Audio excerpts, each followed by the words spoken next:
Okay, the law of momentum, conservation of momentum, states that momentum can't be created or destroyed in an isolated system. So the momentum of an isolated system must remain constant. If you imagine a rocket sitting on a rocket pad,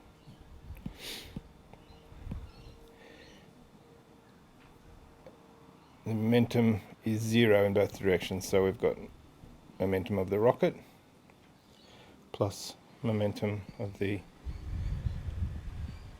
gases or fuel coming out of the bottom is zero. Call that exhaust. Equals zero.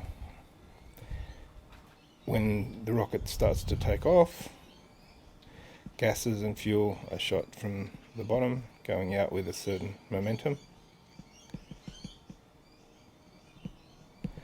And the rocket has momentum in the opposite direction. That's what's giving the rocket thrust. And the rocket's momentum and the exhaust still has to add up, these two, to equal zero. The more fuel that's exerted from the bottom, the more momentum of the fuel, the greater the momentum of the rocket, and the greater the velocity reached. As we remember, momentum equals mass times velocity. Now this change in momentum has to be equal in both directions, so that when they're added up, so one equals negative of the other. So this is the change in momentum, this small triangle, remember? And when you add them together, rocket plus fuel has to be zero. It has to remain constant.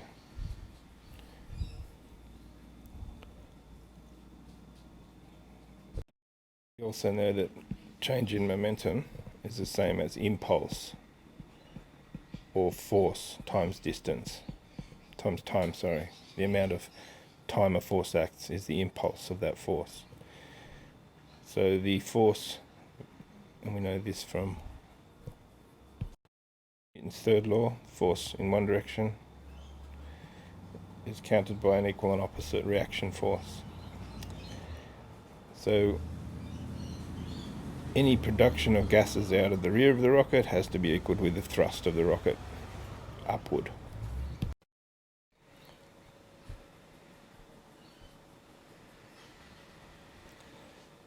So these forces act as a rocket takes off, and they apply force to the occupants in the rocket.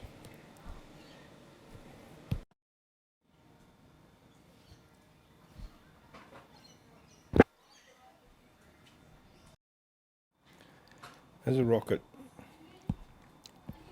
takes off, we have conservation of momentum. So we have a certain amount of gas. We also have the momentum of the rocket countering that, equal and opposite momentum. However, the momentum of the gases stays fairly constant throughout the rocket's burn. The momentum of the rocket, however, we lose mass. It's been converted into exhaust gases in the bottom of the rocket.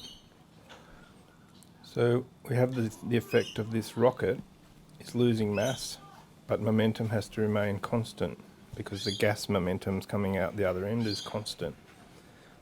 So the rocket needs to increase its velocity if the mass of the rocket is decreasing because of the loss of fuel as exhaust. This increase in velocity happens throughout the flight and has to be very carefully observed. Otherwise it can cause an acceleration, as we know, and that acceleration can be very dangerous to the astronauts.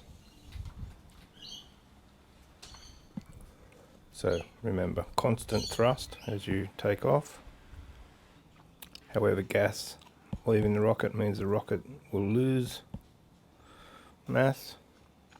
Therefore, the rocket will accelerate because the law of conservation applies.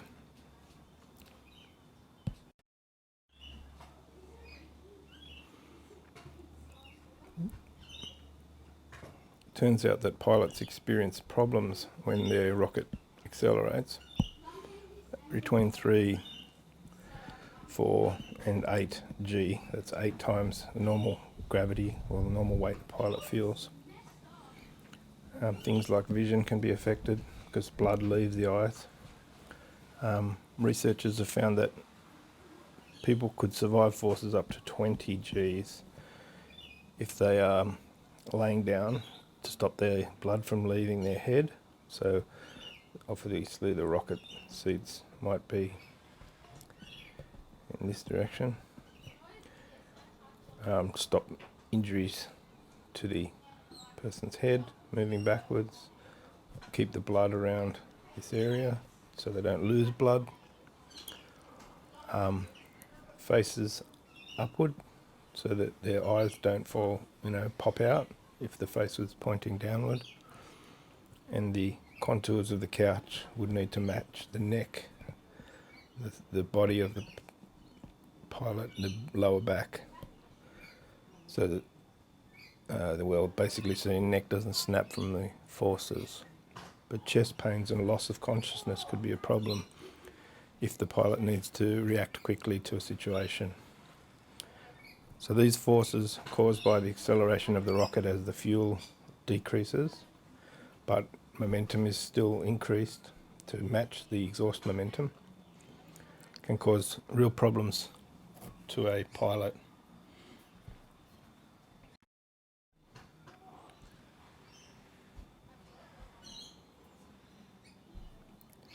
Don't forget we can work out the acceleration of a rocket and then find out what the acceleration of its occupants are.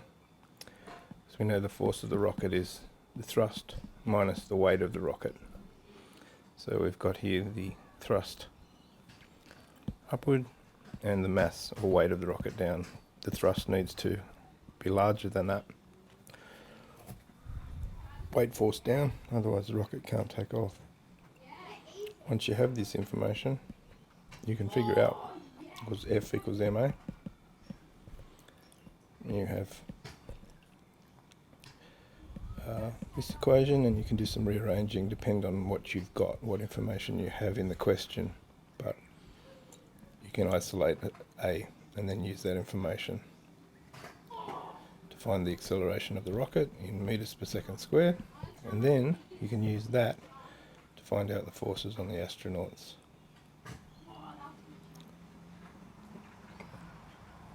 Don't forget your